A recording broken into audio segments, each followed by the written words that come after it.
جتنے مسلمانوں کے وسائل ہیں وہ ہمارے خلاف استعمال ہوتے رہے. 55-56 حکومتیں ہمارے خلاف، 55-56 فوجیں ہمارے خلاف، 55-56 ملکوں کے وسائل ہمارے خلاف،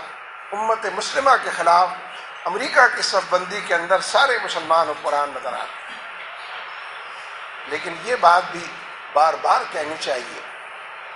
کہ اللہ تبارک و تعالیٰ نے اپنے وعدوں کو ایک بار پھر پورا کر دکھایا. ہم گئے گزرے لوگوں کے حق میں بھی اس کی بشارتیں صحیح اور سچی ثابت ہوئی. یعنی پچھلے 8 سال افغانستان میں رہنے کے بعد اگر امریکہ کو لندن کانفرنس منعقد کرنی پڑی تو یہ اس بات کا اعلان تھا کہ افغانستان میں عسکریت شکست کھا چکی ہے امریکہ کی. 26 ملکوں کی فوجیں جسے نیٹو کہا جاتا ہے اور 14 نان نیٹو الائز امریکہ کے 40 ملک نہتے افغانوں پر، بے سر و سامان طالبان پر لاکھوں ٹن بارود کی برسات کرتے رہے. وَتُعِزُّ مَن تَشَاءُ وَتُذِلُّ مَن تَشَاءُ. ایک بار پھر یہ بات ثابت ہوئی کہ جو لوگ نہتے اور گئے گزرے تھے بظاہر ہر حوالے سے بدو قرار پاتے تھے، ایک بار پھر یہ بات ثابت ہوئی کہ فضائے بدر پیدا کر فرشتے تیری نصرت کو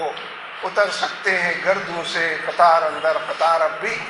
ناکوں چنے چبا دیے نیٹو کی افواج. ان کے اپنے تھنک ٹینکس، ان کے اپنے دانش اور بینش رکھنے والے لوگ، تجزیہ نگار یہ بات لکھ رہے ہیں کہ اوباما صاحب جولائی میں مزید فوج بھیجیں گے،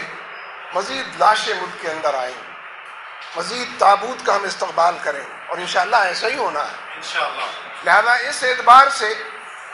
امت مسلمہ کی اس تاریخ کو بھی اثر نو دہرانے کا موقع ملا ہے جو بدر کے میدان میں لکھی گئی.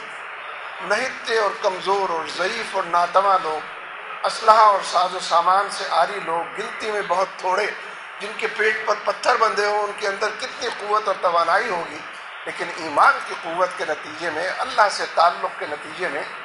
نبی اکرم صلی اللہ علیہ وسلم کے عشق اور محبت میں پورے طریقے سے سراپا نظر آنے والے لوگوں نے جو تاریخ بدر کے میدان میں رقم کی، افغانستان میں بھی اسی تاریخ کو دہرایا گیا. اسی طرح ماضی کے جھروکوں میں جھانک کر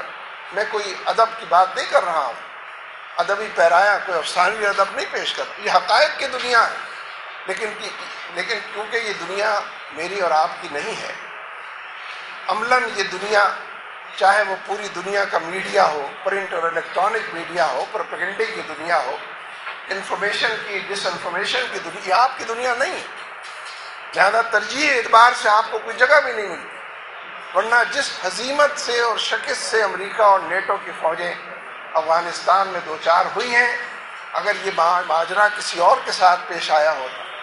تو دنیا ہفتوں نہیں مہینوں اسی پر بات کر رہی ہوتی کہ کیسا معجزہ رونما ہوا ہے اور کیسے حالات کا تغیر دیکھنے کو ملا. لیکن جو بات اصلاً کہنے کی ہے اس وقت تو صورتحال یہ ہے، یہ جو گو امریکہ گو کی تحریک ہم چلا رہے ہیں، امریکہ بلا شبہ جغرافیائی اعتبار سے ایک ملک کا نام ہے. امریکہ اور اس کے حواری مل کر نیٹو کو بھی تشکیل دیتے ہیں، لیکن جب ہم گو امریکہ گو کی بات کرتے ہیں تو اس کی تہذیب کے حوالے سے کہتے ہیں، اس کے تمدن کے حوالے سے کہتے ہیں، اس کی ثقافت کے حوالے سے کہتے ہیں، اس کے پورے کنڈکٹ اور کردار کے حوالے سے کہتے ہیں. اس لیے کہ دشمنی تو کسی کی بھی اچھی نہیں، لیکن امریکہ کی تو دوستی بھی بڑی خطرناک ہے. یہ مارے آستین ہے کہ جس سے دوستی کرتا ہے اس کو ضرور اور سب سے پہلے ہی ڈسا کرتا ہے، اور ہم بار بار ڈسے جانے کے اس عمل سے گزر چکے ہیں. بار بار اس منظر کو ہم نے اپنی آنکھوں سے دیکھا، اپنی کانوں سے سنا اور اپنے دل و دماغ کی دنیا میں بہت قریب سے محسوس کیا. یہ جو اب فوجی آپریشن جاری ہے، دیکھیے کئی عنوانات ہیں اس فوجی آپریشن پر بھی بات کرنے. ہمارے آرمی چیف نے جب یہ فوجی آپریشن شروع کیا تھا تو ببانگ دوحل بآواز بلند ڈنکے کی چوٹ پر انہوں نے یہ اعلان کیا تھا کہ ہم دہشت گردی کو جڑ سے اکھاڑ پھینکیں گے، قلع کما کر دیں گے، امن قائم کر دیں گے. اب 1 سال سے زیادہ ہو چکا ہے، جو سوات سے آپریشن شروع ہوا تھا اس کی بات کرتا ہوں، 1 سال سے زیادہ ہو چکا ہے۔ ہم آرمی چیف سے یہ پوچھنا چاہتے ہیں کوئی بیلنس شیٹ ہمارے سامنے رکھیں، کوئی کارکردگی کی رپورٹ ہم کو بتائیں، جو وعدے کیے گئے تھے، جو دعوے کیے گئے تھے، جو مقاصد بیان ہوئے تھے، جن اہداف کا ذکر ہوا تھا، ہمیں بتایا جائے حاصل کیا ہوا ہے، کتنا فائدہ اور کتنا نقصان۔ بیلنس شیٹ ہمارے سامنے۔ دہشت گردی ختم ہوئی ہے یا دن دونی رات چوگنی اس کے اندر اضافہ ہوا ہے؟ دہشت گردی تو GHQ تک پہنچ گئی، FIA کے سینٹرز تک پہنچ گئی، تو کیا ملٹری آپریشن کے نتیجے میں دہشت گردی ختم ہوئی ہے، کم ہوئی ہے یا زیادہ ہوئی ہے؟ اندھے کو بھی نظر آتا ہے، جانے نہ جانے گل ہی نہ جانے، باغ تو سارا جان نہیں نظر آتا تو آرمی چیف کو نظر نہیں آتا، نہیں نظر آتا تو آصف علی زرداری کو نظر نہیں آتا کہ چپے چپے پر دہشت گردی ہے، ہر چوراہے اور نکڑ پر دہشت گردی ہے، بے شمار لوگ اپنی جانوں سے گزر رہے ہیں۔ اس دہشت گردی کے فروغ کا معاملہ ملٹری آپریشن کی وجہ سے، اس ملٹری آپریشن کی وجہ سے 50-60 لاکھ لوگ ہیں سوات کے اور بنیر کے اور وزیرستان شمالی جنوبی کے، جنہیں ہجرت پر مجبور کیا، جنہیں گھر سے بے گھر کیا گیا، جنہیں در بدر کی ٹھوکریں کھانے کے لیے گھروں سے نکالا گیا۔ اور حقیقت یہ ہے ہم نے بھی ان کے درمیان بڑا کام کیا،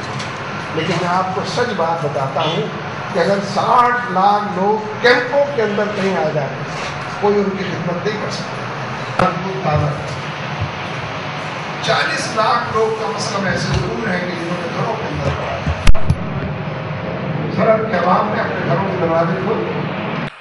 یہ پوچھے بغیر کہ کتنے دن رہو گے، کب تک رہو گے، کتنے لوگ رہو گے، ہر گھر کے اندر درجنوں لوگ داخل ہوئے ہیں اور جب تک ان کی ضرورت تھی وہاں پر رہیں۔ اس لیے NGOز نے جو کام کیا ہو، یہ حکومت کہتی ہے کچھ کام کیا ہے، ہم نے بھی وہ کام کیا ہے، یہ تو 15-20 لاکھ سے زیادہ لوگ نہیں تھے جن میں کام، 40 لاکھ لوگ ان کے مہمان تھے کہ جو سرحد کے میزبان۔ کسی ملک کی تاریخ میں ملک کے اندر اتنی بڑی ہجرت اس سے پہلے کبھی دیکھنے کو نہیں ملی۔ اپنے ملک کے اندر آپ اجنبی ہو گئے، غیر ہو گئے، اپنوں کے درمیان در بدر ہو گئے۔ ملٹری آپریشن پوری دنیا کے اندر ملٹری آپریشن کی تاریخ یہ بتاتی ہے کہ ملٹری آپریشن سے نفرتوں میں اضافہ ہوتا ہے، ملٹری آپریشن سے آپس میں خلیج وسیع ہوتی ہے،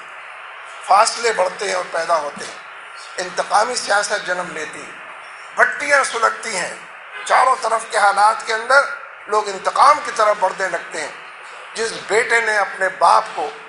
گولی سے مرتا ہوا دیکھا ہے وہ ساری عمر چین نہیں پا سکے گا جب تک کہ انتقام نہ لے۔ کیسے آپ روک سکتے ہیں؟ یہ تو ہمارے معاشرے میں کیونکہ منبر و محراب موجود ہے، گنبد و مینار کا ایک تقدس موجود ہے، کہنے سننے والے حق کا اظہار کرنے والے موجود ہیں، لوگوں کو روکا ہوا ہے علماء کرام، منبر و محراب نے روکا ہوا ہے، ورنہ جتنا اشتعال کے اندر لوگ ہیں، جس غصے اور جھنجھلاہٹ کا لوگ شکار ہیں، بڑے پیمانے پر بغاوت ہو جاتی ہے اگر اہل علم اور ہمارے ائمہ مساجد اور علماء کرام بند نہ باندھتے اور حقیقت حال دیکھ کر حالات کا رخ بدلنے کے جو صحیح راستے ہیں ان کی طرف لوگوں کی رہنمائی نہ کرتے۔ اس وجہ سے رکا ہوا ہے سارا بات۔ اس لیے ہم آرمی چیف سے مسلسل یہ کہتے ہیں، ملک کے اندر قائم شدہ سول حکومت سے یہ بات کہتے ہیں کہ ہمیں بتایا جائے کہ ملٹری آپریشن سے کیا فائدہ ملک کو اور قوم کو ہوا ہے۔ نقصانات تو سب کے سامنے ہیں، بالکل آویزاں ہیں، نظر آتے ہیں، دکھائی دیتے ہیں، سنائی دیتے ہیں، اس کی دھمک بھی اس کی ہمک بھی سب کے علم میں۔